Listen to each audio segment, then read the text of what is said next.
നമസ്കാരം, എല്ലാവർക്കും സ്വാഗതം ഡെയിലി അപ്ഡേറ്റ്സിലേക്ക്. നാളെ 2026 ജൂലൈ മാസം 2-ാം തീയതി വ്യാഴാഴ്ച ദിവസം. നാളെയും വരും ദിവസങ്ങളിലും പൊതുജനങ്ങളെല്ലാവരും ശ്രദ്ധിച്ചിരിക്കേണ്ട എല്ലാവരുടെയും അറിവിലേക്കായി വളരെ പ്രധാനപ്പെട്ട 6ഓളം അറിയിപ്പുകളാണ് ഈ ഒരു വീഡിയോയിലൂടെ പങ്കുവെക്കുന്നത്. വളരെ സന്തോഷകരമായിട്ടുള്ള ചില അറിയിപ്പുകൾ ഈ ഒരു വീഡിയോയിലൂടെ പങ്കുവെക്കുകയാണ്. വീഡിയോ അവസാനം വരെ കാണുക. മറ്റുള്ളവരിലേക്കും ഈ ഇൻഫർമേഷൻ ഷെയർ ചെയ്തെത്തിക്കുവാൻ നിങ്ങൾ മറക്കരുത്. സർക്കാർ അറിയിപ്പുകൾ യഥാസമയം ലഭിക്കുന്നതിന് വേണ്ടി വാട്സപ്പ് ഗ്രൂപ്പിലും ജോയിൻ ചെയ്യുക. അപ്പോൾ നമുക്ക് പ്രധാനപ്പെട്ട അറിയിപ്പുകൾ എന്തൊക്കെയാണെന്ന് നോക്കാം. ഒന്നാമതായി പങ്കുവെക്കുന്ന അറിയിപ്പ്, LPG സിലിണ്ടർ വില കുറച്ചു. 19 കിലോഗ്രാം വരുന്ന വാണിജ്യ സിലിണ്ടറിന്റെ വിലയിലാണ് കേന്ദ്ര സർക്കാർ കുറവ് വരുത്തിയിരിക്കുന്നത്. 183 രൂപ 50 പൈസയുടെ കുറവാണ് വരുത്തിയിട്ടുള്ളത്. ഇതോടെ 19 കിലോഗ്രാം വരുന്ന വാണിജ്യ സിലിണ്ടറിന്റെ വില 2930 രൂപയിലേക്ക് എത്തി. നേരത്തെ ഇത് 3113 രൂപ 50 പൈസയായിരുന്നു. എന്നാൽ ഗാർഹിക ആവശ്യങ്ങൾക്കുള്ള പാചകവാതക സിലിണ്ടറിന്റെ വിലയിൽ മാറ്റമില്ല. ഈ വർഷം ഇതാദ്യമായാണ് വാണിജ്യ സിലിണ്ടറുകളുടെ വില കുറയ്ക്കുന്നത്. അടുത്തതായി ശ്രദ്ധിച്ചിരിക്കേണ്ട അറിയിപ്പ്, പെട്രോളിന്റെയും ഡീസലിന്റെയും വില കുറച്ചു. രാജ്യത്തെ ഏറ്റവും വലിയ സ്വകാര്യ എണ്ണ വിതരണ കമ്പനിയായ നയാര എനർജി പെട്രോൾ ഡീസൽ വില കുറച്ചു. കമ്പനിയുടെ കീഴിലുള്ള പമ്പുകളിൽ പെട്രോളിന് ലിറ്ററിന് 5 രൂപയും ഡീസലിന് 3 രൂപയുമാണ് കുറച്ചിട്ടുള്ളത്. പശ്ചിമേഷ്യയിലെ സംഘർഷങ്ങൾക്ക് അയവുണ്ടായതിനെ തുടർന്ന് അന്താരാഷ്ട്ര വിപണിയിൽ അസംസ്കൃത എണ്ണ വില ഇടിഞ്ഞ സാഹചര്യത്തിലാണ് വില കുറച്ചത്. 2 വർഷത്തിനിടെ ആദ്യമായാണ് ഒരു കമ്പനി റീറ്റെയിൽ ഇന്ധനവില കുറയ്ക്കുന്നത്. രാജ്യത്താകെയുള്ള നയാരയുടെ 7000-ലധികം പെട്രോൾ പമ്പുകളിൽ പുതുക്കിയ നിരക്കുകൾ നിലവിൽ വന്നു. എന്നാൽ ഓരോ സംസ്ഥാനത്തെയും പ്രാദേശിക നികുതികളും മൂല്യവർദ്ധിത നികുതിയും വ്യത്യാസമുള്ളതിനാൽ പമ്പുകളിലെ വിലയിൽ ചെറിയ മാറ്റങ്ങൾ ഉണ്ടായേക്കാം. അതേസമയം പൊതുമേഖലാ എണ്ണ കമ്പനികൾ ഇന്ധന വിലയിൽ നിലവിൽ മാറ്റമൊന്നും വരുത്തിയിട്ടില്ല. രാജ്യത്തെ 1 ലക്ഷത്തിലധികം വരുന്ന പെട്രോൾ പമ്പുകളുടെ 90%-ലധികവും നിയന്ത്രിക്കുന്ന Indian oil corporation, Bharat petroleum, Hindustan petroleum എന്നിവ വില കുറയ്ക്കാൻ തയ്യാറായിട്ടില്ല. അടുത്തതായി ശ്രദ്ധിച്ചിരിക്കേണ്ട അറിയിപ്പ്, ഓർഡിനറി ബസ്സുകളിൽ സ്ത്രീകൾക്ക് ഏർപ്പെടുത്തിയ സൗജന്യ യാത്രാ പദ്ധതിയെ തുടർന്ന് കടുത്ത പ്രതിസന്ധിയിലായ സ്വകാര്യ ബസ് മേഖലയെ രക്ഷിക്കാൻ KSRTC റൂട്ടുകളിൽ മാറ്റം വരുന്നു. സ്വകാര്യ ബസ്സുകളുമായി മത്സരിച്ച് ഓടിയിരുന്ന KSRTC ഓർഡിനറി ബസ്സുകളുടെ സമയക്രമത്തിൽ 5 മുതൽ 10 മിനിറ്റ് വരെ മാറ്റം വരുത്താനാണ് സർക്കാരിൻ്റെ തീരുമാനം. 3125 ഓർഡിനറി ബസ്സുകളിലാണ് നിലവിൽ സ്ത്രീകൾക്കായി സൗജന്യ യാത്ര അനുവദിച്ചിട്ടുള്ളത്. ഇതിൽ 40%-ഓളം ഷെഡ്യൂളുകൾ സ്വകാര്യ ബസ്സുകളുടെ വരുമാനത്തെ കാര്യമായി ബാധിക്കുന്നുണ്ടെന്നാണ് പ്രാഥമിക വിലയിരുത്തൽ. സ്വകാര്യ ബസ്സുകൾക്ക് യാത്രക്കാരെ ലഭിക്കുന്ന സമയത്തിന് തൊട്ടു മുമ്പായി KSRTC ബസ്സുകൾ ഓടിക്കുന്ന പ്രവണത ഡിപ്പോ തലത്തിൽ നിലവിലുണ്ട്. വരുമാനം വർദ്ധിപ്പിക്കണമെന്ന സമ്മർദ്ദം കാരണം റൂട്ട് കോൺഫറൻസുകളിൽ സ്വകാര്യ ബസ്സുകാരെ മറികടന്ന് മികച്ച സമയം KSRTC സ്വന്തമാക്കുകയായിരുന്നു. ഇതുമൂലം സ്വകാര്യ ബസ്സുകളുടെ പ്രതിദിന വരുമാനത്തിൽ 1500 രൂപ മുതൽ 2000 രൂപ വരെ കുറവുണ്ടായതായി മന്ത്രി CP ജോൺ നിയമസഭയിൽ വ്യക്തമാക്കിയിരുന്നു.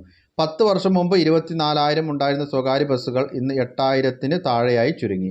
ഈ സാഹചര്യത്തിൽ പൊതുഗതാഗത മേഖലയിൽ സ്വകാര്യ പങ്കാളിത്തം ഇല്ലാതാകുന്നത് സർക്കാരിൻ്റെ നയത്തിന് തിരിച്ചടിയാകുമെന്ന തിരിച്ചറിവാണ് പുതിയ നീക്കത്തിന് പിന്നിൽ. സ്ത്രീ യാത്രക്കാരുടെ എണ്ണത്തിൽ 30%-വും KSRTCയുടെ വരുമാനത്തിൽ മികച്ച വർധനവും ഉണ്ടായിട്ടുണ്ട്. അതേസമയം തെക്കൻ ജില്ലകൾ ഉൾപ്പെടെ പലയിടത്തും ഈ ഒരു സൗകര്യം ലഭിക്കുന്നില്ല എന്നും ചില റൂട്ടുകളിൽ അമിതമായ ബസ്സുകൾ ഉണ്ടെന്നും പരാതിയുണ്ട്.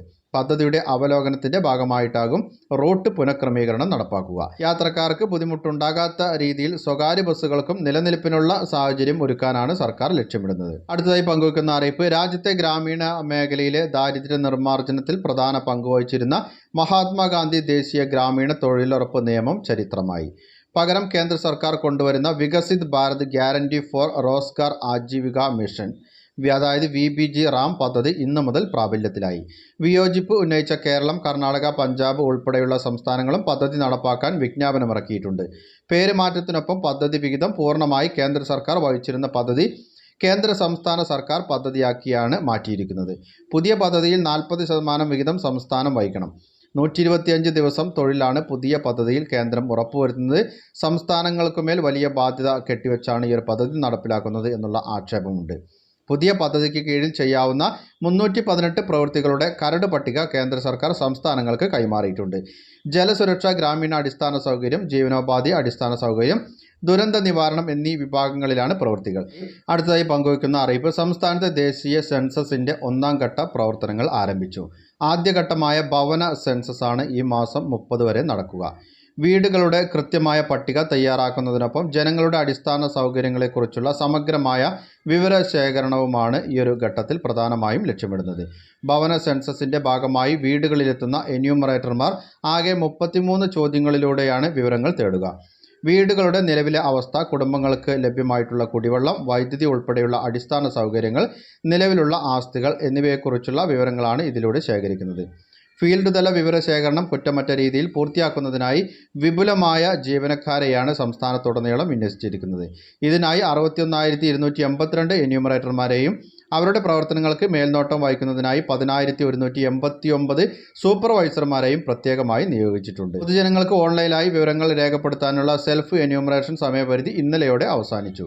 ഓൺലൈൻ വഴി മുൻകൂട്ടി നൽകിയ ഈ വിവരങ്ങൾ എന്യൂമറേറ്റർമാർ വീടുകൾ സന്ദർശിക്കുന്ന വേളയിൽ പരിശോധിച്ച് കൃത്യത ഉറപ്പുവരുത്തും. സെൻസസിന്റെ ഏറ്റവും പ്രധാനപ്പെട്ട രണ്ടാം ഘട്ടമായ ജനസംഖ്യാ കണക്കെടുപ്പ് 2027 ഫെബ്രുവരിയിലായിരിക്കും നടക്കുക. അടുത്തതായി പങ്കുവയ്ക്കുന്ന മറ്റൊരു അറിയിപ്പ്, ജൂലൈ മാസത്തെ സാമൂഹ്യ സുരക്ഷാ ക്ഷേമ പെൻഷൻ വിതരണ നടപടികൾ ആരംഭിച്ചു. ജൂലൈ മാസത്തിൽ 2,000 രൂപയാണ് ഗുണഭോക്താക്കളുടെ അക്കൗണ്ടുകളിലേക്കും കൈകളിലേക്കും ലഭിക്കുക. 3,000 രൂപയായി വർദ്ധിപ്പിക്കുന്നതിൽ താമസം ഉണ്ടാകില്ല എന്നാണ് മുഖ്യമന്ത്രിയുടെ പ്രത്യേകമായിട്ടുള്ള അറിയിപ്പ് വന്നിട്ടുള്ളത്. അതിനാൽ തന്നെ അധികം താമസിയാതെ തന്നെ 3,000 രൂപ സാമൂഹ്യ സുരക്ഷാ ക്ഷേമ പെൻഷൻ എന്ന് ലഭിക്കും എന്ന് തന്നെയാണ് പ്രതീക്ഷിക്കുന്നത്. ഇതിൻ്റെ നടപടിക്രമങ്ങൾ ആരംഭിച്ചു എന്നുള്ള സൂചനകളും പുറത്തു വരുന്നുണ്ട്. പൊതുജനങ്ങൾ എല്ലാവരും ശ്രദ്ധിച്ചിരിക്കേണ്ട എല്ലാവരുടെയും അറിവിലേക്കായി വളരെ പ്രധാനപ്പെട്ട അറിയിപ്പുകളുടെ വിശദ വിവരങ്ങളാണ് പങ്കുവച്ചത്. മറ്റുള്ളവരിലേക്കും ഈ ഇൻഫർമേഷൻ ഷെയർ ചെയ്തെത്തിക്കണം. നിങ്ങളുടെ അഭിപ്രായങ്ങളും നിർദ്ദേശങ്ങളും കമൻറ്റിലൂടെ എഴുതി അറിയിക്കുക. പുതിയൊരു വീഡിയോയിൽ വീണ്ടും കണ്ടുമുട്ടാം. അതുവരേക്കും അനൂപ് സൈനിങ് ഓഫ്.